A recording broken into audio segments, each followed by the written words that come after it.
हम एक लड़के माइकल को देखते हैं जो जिगसॉ किलिंग का शिकार बन चुका था और वो खुद को एक अनजान कमरे में एक जानलेवा हेलमेट में फंसा हुआ पाता है। जिगसॉ अपना मैसेज एक वीडियो टेप मैसेज के जरिए भेजता है जहाँ पर उसे पता चलता है कि आखिर उसे यहाँ पर क्यों लाया गया। असल में माइकल पुलिस का एक खबरी होता है जो लोगों के बारे में पुलिस को इंफॉर्मेशन देता है। जिगसॉ के मुताबिक उसने बहुत से लोगों की लाइफ उन्हें अरेस्ट करवा के बर्बाद कर दी। जिगसॉ की गेम के रूल के मुताबिक उसके पास सिर्फ 1 मिनट है इससे पहले कि वो मास्क लॉक हो जाए और उसकी मौत हो जाए। जिगसॉ उसे हिंट देता है कि उस लॉक की चाबी उसकी आंखों के पीछे फिक्स कर दी गई है। आज उसका इम्तिहान था कि जिन आंखों से वो लोगों पर नजर रखता था क्या उनमें से एक आंख को वो सेक्रीफाइस कर सकता है, वो भी अपनी ही जान बचाने के लिए। माइकल चाबी को निकालने के लिए बहुत कोशिश करता है लेकिन उसका कुछ भी फायदा नहीं होता और लास्ट में टाइमर एंड होने पर उसकी फेस के चितड़े उड़ जाते हैं। दूसरी तरफ हम देखते हैं कि डिटेक्टिव एरिक की उसके बेटे के साथ बहस हो जाती है और वो गुस्से में उसे वहाँ से जाने के लिए बोलता है और बाद में जब उसे अपनी गलती का पछतावा होता है तो वो उसके पास जाने की कोशिश करता है लेकिन उसके बेटे डैनियल का कोई अता पता नहीं था।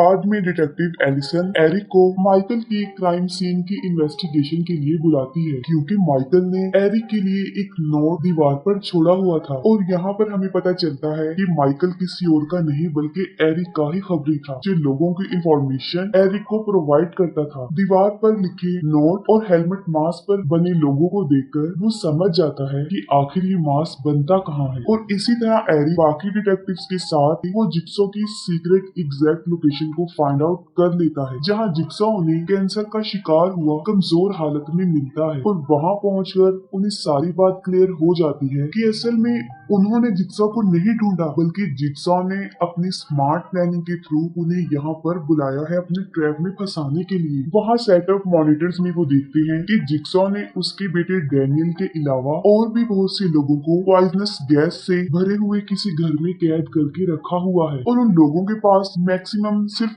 2 घंटे ही बचे हैं कि जब तक पॉइजन से वो मर न जाए। जिगसॉ एरिक को एक इम्पोर्टेंट बात भी बताता है कि घर में सिर्फ वो ही लोग कैद हैं जिन्हें उसने कभी काफी वक्त पहले झूठे सबूतों की बुनियाद पर अरेस्ट करवाया था और ये सब कुछ उसने माइकल के थ्रू करवाया था और अभी तक उन लोगों को ये पता नहीं चला था जो कैद में थे कि माइकल एरिक का बेटा है, वरना बदले की गर्ज से वो उसको जान से मार डाले। जिगसॉ एरिक को कहता है कि अगर वो चाहे तो वो अपने बेटे को बचा सकता है और ऐसा तभी पॉसिबल होगा जब वो उसकी गेम के रूल्स को फॉलो करे। उसकी गेम के रूल्स बिल्कुल सिंपल होते हैं, बस किसी ने भी कुछ टाइम के लिए जिगसॉ की बातों को अच्छे से अंडरस्टैंड करना होता है। गेम के रूल्स के अकॉर्डिंगली वो सिर्फ अकेले में बात करने के लिए तैयार हो जाता है। बातों के दौरान एरिक को पता चलता है कि जिगसॉ उसके बारे में काफी कुछ जानता है, जैसे कि आज से 5 साल पहले एरिक एक पुलिस ऑफिसर था जो अपने कैदियों को बुरी तरह टॉर्चर किया करता था ताकि वो अपने गुनाह को कबूल कर ले और एक बार पूछताछ के दौरान उसने एक कैदी की दांत तोड़ दी और यही नहीं क्रिमिनल्स को जेल भिजवाने के लिए उनके खिलाफ झूठे सबूत भी बनाया करता था। उसे अपने जिगसॉ होने का रीजन भी बताता है। उसके मुताबिक लोगों को अपनी लाइफ की इम्पोर्टेंस ही नहीं पता और उनमें सर्वाइव स्किल्स नहीं है जब तक कि वो लोग अपनी मौत को बिल्कुल सामने खड़े होकर न देख ले। जैसे कि एरिक उस वक्त अपने बेटे के लिए फील कर रहा था, वो ये बात सीखता है कि इंसान के अंदर तकलीफ बर्दाश्त करने की सलाहियत बहुत ज्यादा है और वो लोगों को उनकी लाइफ की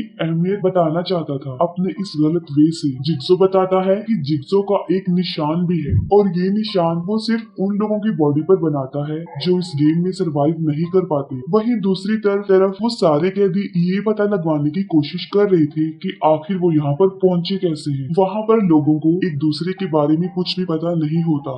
तलाशी लेते हुए अमेंडा को जिगसॉ की वो टेप मिल जाती है जिसमें उन्हें पता चलता है कि जिंदा रहने के लिए उनके पास 2 घंटे हैं जब तक कि वो पॉइजन गैस से उनकी मौत ना हो जाए। गेम को सरवाइव करने के लिए उन्हें रूम में छुपे एंटीडोर को फाइंड करना है जिसका सीक्रेट कोड जिगसॉ उन्हें पहेली के रूप में बताता है कि कोड सभी के दिमाग के पीछे मौजूद है और वो भी रेनबो की कलर के फॉर्म में है। जिगसॉ ये भी बताता है कि उन सबका उस जगह पर होना किसी एक चीज से लिंक्ड लीड है जिसका क्लू उन्हें घर में छुपे ही एक्स मास्क से पता चलेगा। टेप रिकॉर्डर के साथ उन्हें एक की और एक नोट भी मिलता है जिसमें जिक्सॉ ने उन्हें वार्निंग दी थी कि चाबी से डोर ओपन नहीं करना, लेकिन जेवियर जिक्सॉ के रूल को इनकार करता है और चाबी से ही डोर ओपन करता है। लेकिन इससे दरवाजे के पीछे लगी पिस्टन ट्रिगर हो जाती है और डोर के हॉल से झांकते हुए गस की मौत हो जाती है। जिक्सॉ ने जानबूझकर डोर की दो रीजन की वजह से प्रोवाइड की थी, क्योंकि उसे पता था कि उसके मना करने के बावजूद भी कोई ना कोई उस डोर को ओपन करने की कोशिश जरूर करेगा और उसकी डेथ हो जाएगी। और दूसरी तरफ लोगों को ये बताना कि रूल को फॉलो करना जरूरी है, वरना उनका अंजाम भी यही हो सकता है। और थोड़ी देर बाद रूम का दरवाजा अपने आप ही खुल जाता है और पूरे घर को अच्छे से चेक करने के बावजूद भी उन्हें वहाँ से भागने का कोई रास्ता नहीं मिलता। लेकिन बाद में उन्हें एक बेसमेंट का दरवाजा मिलता है और जब वो वहाँ पर जाते हैं जहाँ पर उन्हें जिक्सॉ का नया मैसेज, एक पुतला और कुछ और भी चीजें मिलती है और साथ में एक नाम ओबी भी दिया होता है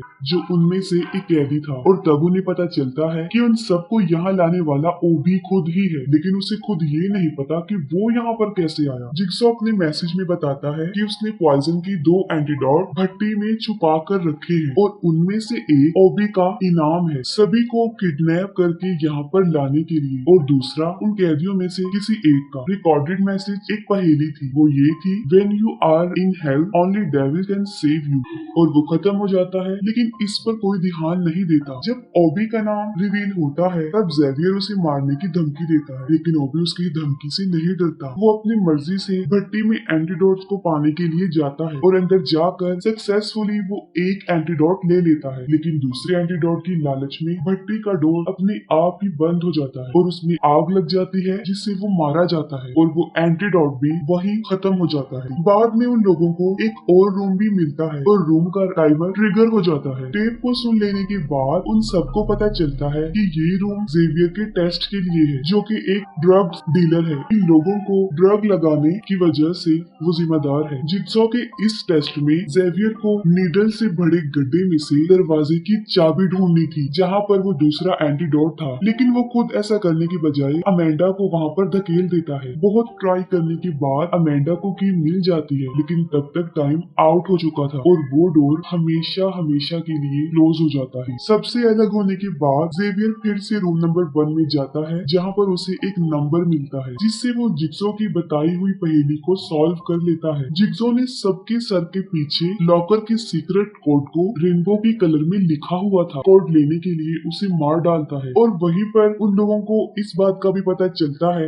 कि आखिर ऐसी क्या बात है जो सबको एक साथ जोड़ रही है। वो ये है कि डैनियल के अलावा सारे लोग जेल जा चुके हैं और उन सबको झूठे सबूतों पर जेल भेजने वाला कोई और नहीं बल्कि डैनियल का फादर एरिक है। और जब जेवियर को ये पता चलता है तो वो डैनियल की तलाश में निकल जाता है और वहीं पर एडिसन को एक और रूम मिलता है जहाँ एक ग्लास बॉक्स में एंटीडोट रखा हुआ था। रिकॉर्डर को इग्नोर करते हुए उस एंटीडोट को उठाने की कोशिश करती है, लेकिन वो उसमें फंस जाती है जिससे उसकी वेन कटने से मौत हो जाती है। और अगर वो टेप रिकॉर्डर को सुन लेती तब उसे पता चलता कि उस ग्लास बॉक्स की चाबी कहाँ पर है और शायद उसकी मौत ना होती और वो एंटीडोट को भी पा लेती। एडिसन की चीखों से जेवियर वहाँ पहुंचकर उसे ढूंढ लेता है और उसका कोड भी लेकर उसे वही मरने के लिए छोड़ देता है। थोड़ी देर बाद पॉइजन की वजह से एक लड़की की डेथ हो जाती है। काफी लोगों की बॉडी से कोड कलेक्ट करने के बाद जेवियर डैनियल की तलाश में निकल जाता है। वहीं एरिक अपने बेटे की जान खतरे में देखकर अपने होश खो बैठता है और वो जिक्सॉ को खूब मारता है उस लोकेशन का पता लगवाने के लिए जहाँ पर उसका बेटा है। और जिक्सॉ उसे एग्जैक्ट लोकेशन पर ले जाने के लिए तैयार हो जाता है, लेकिन वो एक शर्त रखता है कि अगर वो जाएगा तो वो भी अकेले। जेवियर पीछा करते हुए एक वॉशरूम में चला जाता है। जेवियर अमेंडा को धमकी देता है कि वो उन्हें उसका नंबर बताए। तब अमेंडा उसे कहती है कि आखिर वो अपने ही पीछे लिखे हुए नंबर को कैसे अंडरस्टैंड करेगा। और इस गर्ज से जेवियर अपने पीछे की स्किन को काट कर निकाल लेता है। तीनों में हाथापाई के दौरान जेवियर के डैनियल के हाथों मौत हो जाती है और दूसरी तरफ एरिक जिक्सॉ की बताई हुई लोकेशन के मुताबिक वहाँ पर पहुँच जाता है, उसकी बेसमेंट में चला जाता है। और दूसरी तरफ फोर्स टीम भी वहाँ पर पहुँच जाती है, लेकिन वो लोग उन्हें वीडियो मॉनिटर पर दिखाई नहीं देते और विक्टिम्स में कोई भी उन्हें नजर नहीं आता। और बाद में उस टीम को पता चलता है कि असल में ये वो घर है ही नहीं। पर उन्हें अंदाजा होता है कि अब तक वो कैप्चर की हुई वीडियो ही देख रहे थे, यानी विक्टिम्स के साथ जो भी हुआ वो जिक्सा को पकड़ने से पहले ही हो चुका है। और दूसरी तरफ एरिक भी अपने बेटे को ढूंढते हुए उस वॉशरूम में पहुंच जाता है, लेकिन वहाँ पर उसे डैनियल और अमेंडा कोई भी नहीं मिलता। और तभी उसे एक बाथटब में किसी की डेड बॉडी मिलती है और करीब जाकर जब वो चेक करता है तो वो डेड बॉडी उस पर अटैक करके उसे बेहोश कर देती है। होश में आते ही एरिक देखता है कि वो भी अब चेंड है। करीब रखे हुए टेप को सुनने के बाद एक राज रिवील होता है कि यहाँ पर मास्टरमाइंड जिक्सो के अलावा कोई और भी है, और वो कोई और नहीं बल्कि खुद अमेंडा थी। और ये सब करने के पीछे उसका एरिक से रेवेंज था, क्योंकि वो कोई ड्रग्स नहीं लेती थी, लेकिन झूठे सबूत इकट्ठे करके एरिक ने उसे फंसा दिया और उसे जेल हो गई। और वहीं पर कैदियों के बीच फाइनली उसे ड्रग की लत लग गई। असल में एरिक ने उसकी लाइफ बर्बाद कर दी, लेकिन वहीं पर जिक्सो ने उस पर से ड्रग की लत को हटाकर उसे एक नई जिंदगी दी और लाइफ की इम्पोर्टेंस बताई। और इसीलिए अमेंडा जिक्सो से इम्प्रेस होकर उसके अंडर काम करने लगती है। और यहाँ पर उसका पहला शिकार था एरिक, और वो खुद जानबूझकर उन कैदियों में शामिल हुई थी ताकि अपने मिशन को पूरा कर सके। और जिक्सो ने एरिक को ये भी बताया था कि उसका बेटा एक बिल्कुल सेफ जगह में है। दरअसल उसका इसी तरफ इशारा था। और अमेंडा उसे हमेशा के लिए गेम ओवर कहकर उस दरवाजे को बंद कर देती है। और जिक्सो की एविल स्माइल के साथ ही ये मूवी यहीं पर एंड हो जाती है।